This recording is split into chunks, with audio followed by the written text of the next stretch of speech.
domingo tenemos lugar para una nota vinculada con el psicoanálisis, disciplina que por supuesto nos importa mucho, realmente mucho, y que es central en nuestra cultura.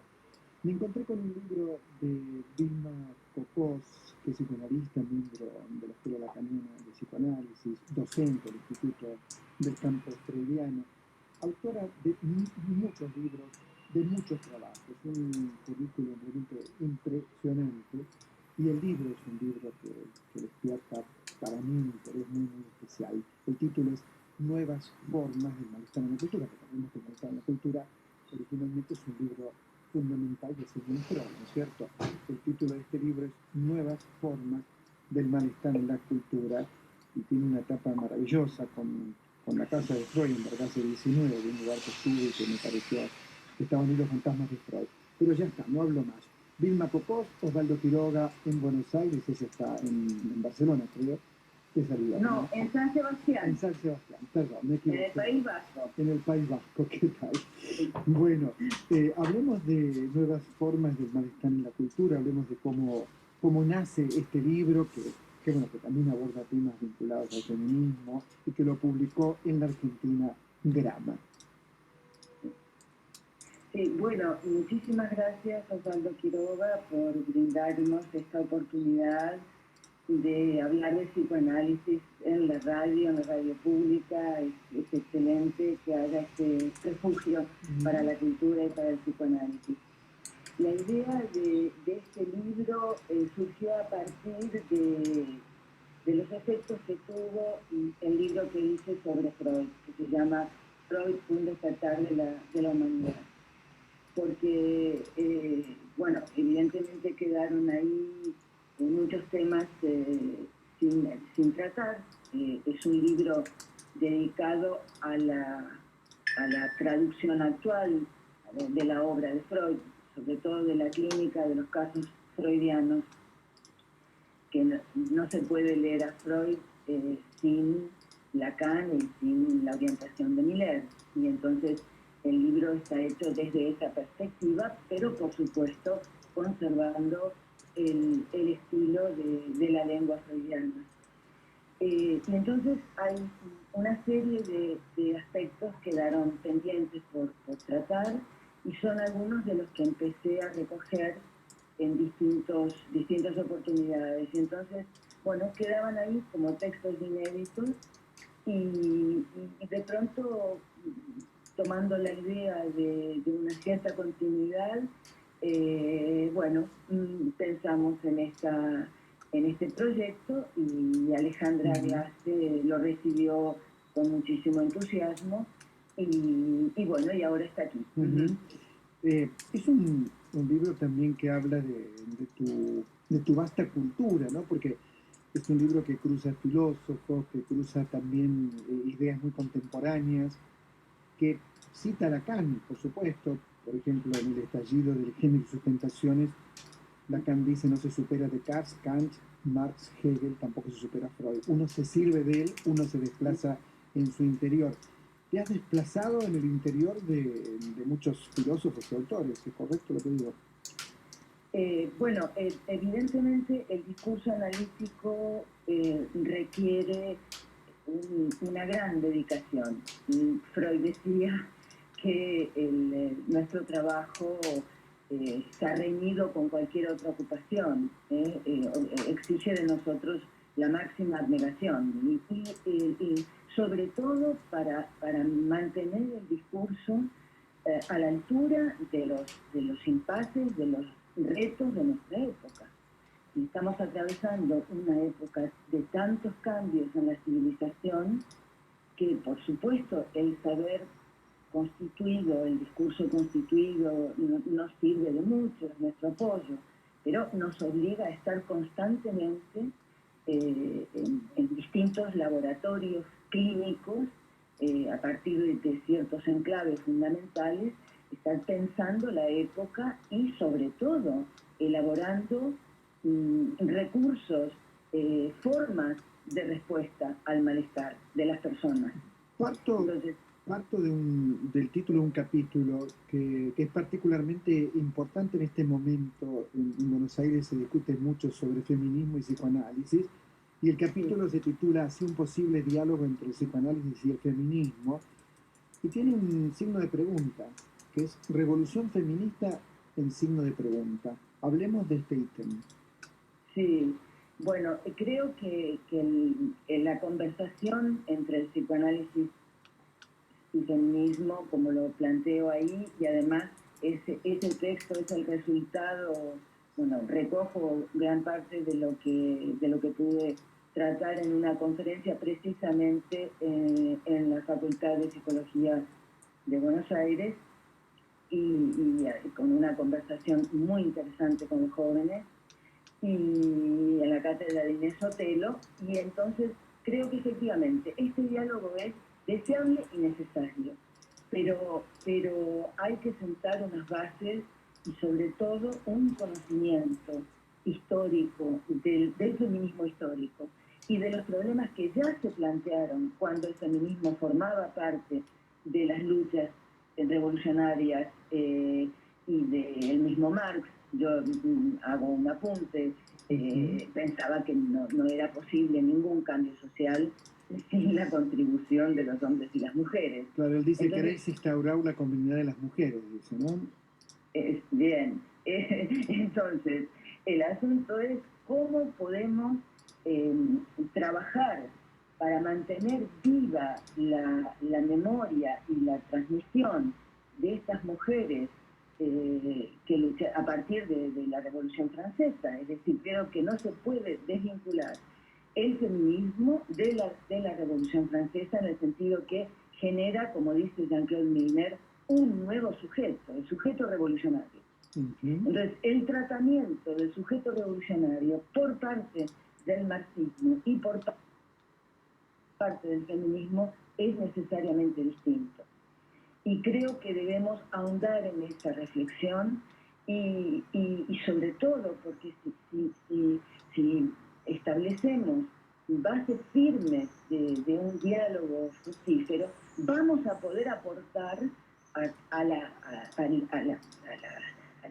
políticas tan necesarias y a la educación y a los distintos lugares que hoy en este momento requieren nuestro aporte porque hay mucho interés, pero también hay una gran desorientación en cómo se están llevando ciertas causas. Citando a Camille Paglia, en Sí, tu libro, decís: sí, la segunda deficiencia del feminismo, sostiene Paglia, se deriva sí, del intento de construir una teoría del sexo sin Freud. ¿Es así? exacto. Ese punto me parece clave.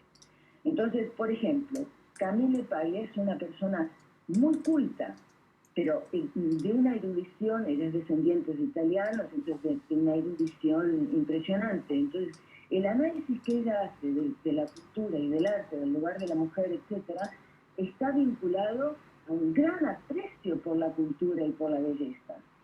Y efectivamente, por la belleza como un producto cultural humano al que no se puede renunciar. Todo lo contrario. Entonces, ese punto de vista, por ejemplo, es muy discutido por parte de ciertas eh, Claro, porque organizaciones. hay varios feminismos, hay mucho feminismo. Exactamente. Hay mucho feminismo. Sí, sí. Y se corre el riesgo de una fragmentación total, cuando por otra parte es tan importante el movimiento, son tantas las conquistas que se están llevando a cabo, especialmente en Latinoamérica, me refiero a la reciente ley sobre el aborto en Argentina, etcétera, pero es decir, son luchas tan importantes que no debemos distraernos en, en discusiones estériles. Hay que enfocar muy bien Ujú. la discusión y el diálogo. En este sentido, yo creo que nos hace falta recuperar el lazo con lo que es toda la disciplina crítica europea que prosperó en Alemania antes del nazismo, por supuesto, y que está siendo retomada por algunos autores un autor muy importante en el campo de la estética, que es, por ejemplo, Didi Uberman, que es el aprecio que tienen en Buenos Aires por él. Y trabaja el tema de la imagen, ¿no? Cómo lo trabaja. Ante el tiempo es un gran libro de él. Exactamente. O sea, que las imágenes no se pueden desvincular de los discursos que las han generado. Y que cuando vemos una imagen es el resultado de toda una historia discursiva. Entonces, por ejemplo, hubo, no sé, creo que lo menciono, hay una performance en el Reina Sofía en Madrid que consistía en la destrucción de una copia del Miguel Ángel, del Moisés del Miguel Ángel, como símbolo del patriarcado. Eso, por ejemplo, desde el punto de vista de Camille Paglia, es inasumible. Es un atentado contra la cultura.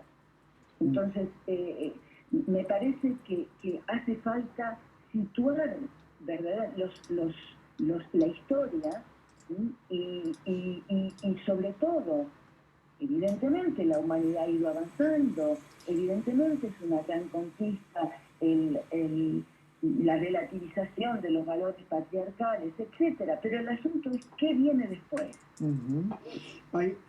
Te llevo a otro capítulo para aprovechar mejor el encuentro. Hay un texto que a mí siempre me fascinó y se ha escrito mucho, sobre todo en la traducción de Borges me fascinó, que es Bathory, el escribiente, ¿no? Escrito por Bourdieu en 1856, ¿no? Sí. Y esta frase célebre, maravillosa, única, que es preferiría no hacerlo, que el protagonista lo lleva a la locura, me parece a mí, ¿no es cierto? Pero bueno, vos le dedicás todo un tema, lo vinculás con el autismo. Hablemos de este capítulo. Sí, bueno, he tratado de una manera un poco quizá más profunda la inspiración Bartleby en un trabajo que va a aparecer ahora precisamente, que me pidieron de la Universidad de La Plata, sobre autismo. Entonces, hay algo muy importante a tener en cuenta. Es una visión un poco Foucaultiana y vinculada a la elaboración de Lacan. Es decir, que las figuras, los personajes que crea la literatura, como el caso de Bartleby o de Funes el Memorioso, son un anticipo de subjetividades que luego van a surgir y que de hecho han surgido ahora. Y de la misma manera, Lacan considera que Hamlet es el personaje que resume la problemática del hombre moderno con el deseo. Y él se ocupa muy bien de decir, atención, los poetas, los creadores, anticipan nuestra tarea. Bueno, Lacan hace un análisis extraordinario del banquete de Platón, vinculándolo con la transferencia. Y en realidad hay partes del seminario donde lo plantea directamente como si fuera una obra de teatro, sobre todo cuando llega al Cibades y se encuentra con Sócrates.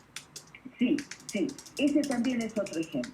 Es decir, que son los artistas crean cultura y crean, por lo tanto, situaciones, personajes que anticipan lo que va a ir tomando forma de distintas subjetividades.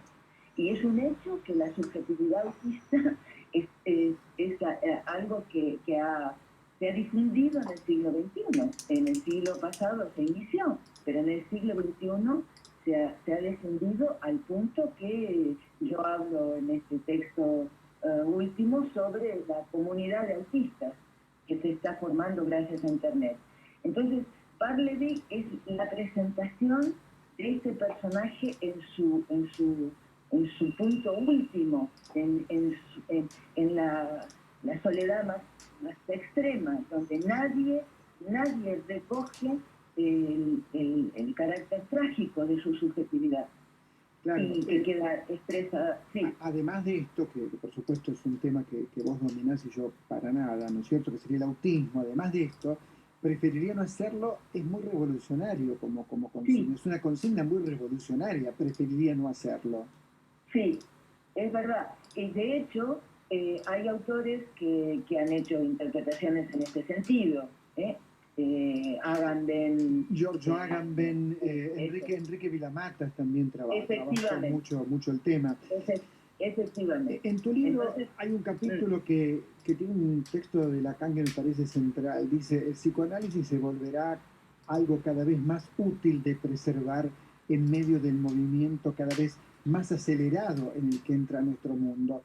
Yo nunca viví un movimiento más acelerado que el actual, es más, no lo soporto, te cuento, y me analicé, he batido todos mis récords de años de análisis. Es un mundo, bueno, donde estamos permanentemente espiados, donde estamos espiando, si queremos, donde tenemos el mundo en esta porquería que tengo aquí, que es el celular, que bueno, que será muy útil, pero también es insoportable estar todo el tiempo viendo quién te llamó, quién no te llamó, qué dice el WhatsApp, qué ocurre en China, qué ocurre en Rusia. Me parece que esa frase de Lacan es estupenda para este momento que vivimos. ¿Cómo lo ves vos? sí, estoy completamente de acuerdo. Es una, no hay una pausa. Claro. Se caracteriza por no un intervalo, una pausa. Y entonces, bueno, precisamente el autor del prólogo de mi libro, que es filósofo y es un gran especialista en leyes, acaba de publicar un libro que se llama Tecnopersonas. Javier Echeverría. Javier Echeverría. Y bueno, es un análisis muy lúcido de lo que genera, de lo que han generado las nuevas tecnologías. Un análisis político, además, muy agudo.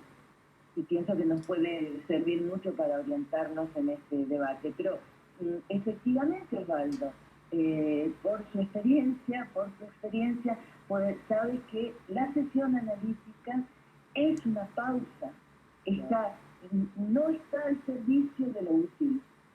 La sesión analítica es un espacio para, la Carol Miller habla de un espacio de poesía, en donde alguien puede construir su historia, su subjetividad con las palabras que elige, sin que nadie le indique por dónde ha de ir y a qué tiene que responder. Es decir, está reunido con el principio de utilidad, que es la clave de lo que se llama la revolución tecnológica y el estado del capitalismo actual, ¿verdad?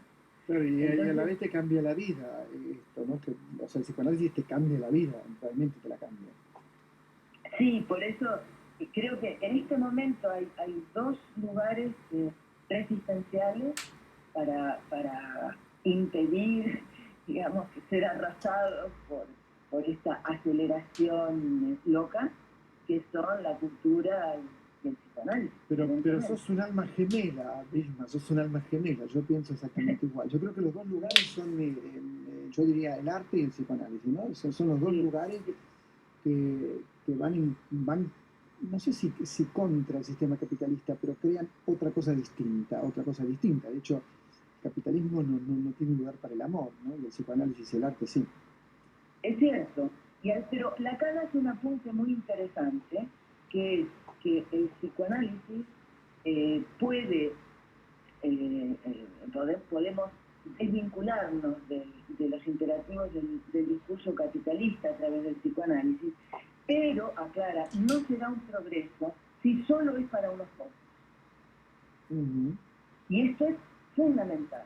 Es decir, por eso en el libro habrás podido observar que en muchos lugares hablo de los enclaves del psicoanálisis institucional, es decir, de la novedad y la multiplicidad de las soluciones institucionales que se han hecho a partir de la enseñanza de Lacan, con algunos, por supuesto, gratuitos, otros no tanto, en fin, pero tomando con todo su peso el deseo de Freud, de que los estados pudieran hacerse cargo de facilitar el encuentro de una persona que sufre con un psicoanalista, independientemente de si lo puede pagar o no. Y entonces eso era una preocupación de Freud, y bueno, fue el acicate para crear los primeros centros asistenciales en Berlín y Viena. Claro. ¿Cómo ha vivido esto, incluso ya fuera del libro, Nuestras formas del malestar en la cultura, el libro excelente de Vilma Cocós, con quien estamos conversando? ¿Cómo has vivido desde tu profesión esta cosa tan extraña que es la peste, que es mundial, las sesiones no presenciales, por Zoom, por teléfono, donde falta el cuerpo, ahí falta el cuerpo. ¿Cómo has vivido esto?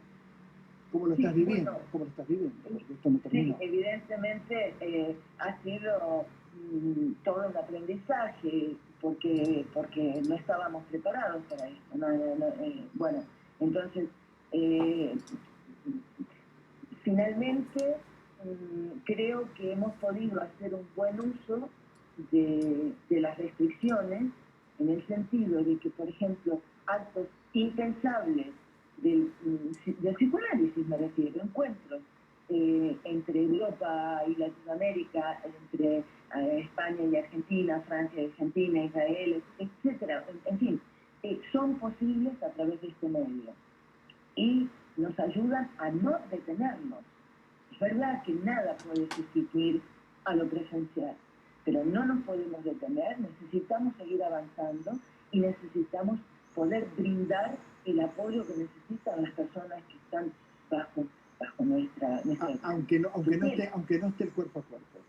Aunque no esté. Y de hecho, muchas, se observa muy bien que hay casos en donde incluso es benéfico para la persona mantener una distancia de este tipo, que ha permitido progresos. No en todos los casos es negativo. Claro, porque esto no lo pudo ver, bueno, mucho menos Freud, pero tampoco Lacan, nadie lo pudo ver a esta situación. No, es imposible de anticipar. Claro, claro. Pero lo que sí me parece, tomando en cuenta lo que decíamos antes del capitalismo, que si sabemos sacarle partido a este intervalo, a esta pausa, y que ha sido evidentemente también, ha tenido consecuencias sobre el consumo, sobre la prisa de ir a comprar y hacer cosas, viajar y todo hacia adelante, todo cosas y demás. Creo que esta pausa puede servir, y de hecho está sirviendo en muchos casos, para una reflexión sobre lo que realmente es importante en la vida. Claro. Porque el capitalismo es esencialmente creador de señuelos. Claro, claro. Infinitos señuelos. La gente se despista, no sabe dónde está lo importante en su vida. Exactamente. Entonces, creo que esta pausa, insisto, si sabemos extraer un saber hacer con esto, puede ayudar mucho. Vilma Cocos, te tengo que despedir, te felicito y te agradezco mucho nuestras nuevas formas del malestar en la cultura, el libro que publicó Grama con Alejandra Gleis como editora. Muchas gracias. Muchas gracias, Juan Pablo. Un abrazo desde la ciudad de La Plata, de Buenos Aires. Ah, están en La Plata, bueno, claro. Un abrazo muy grande. Muchas gracias. Gracias, chao. Estamos sobre el final.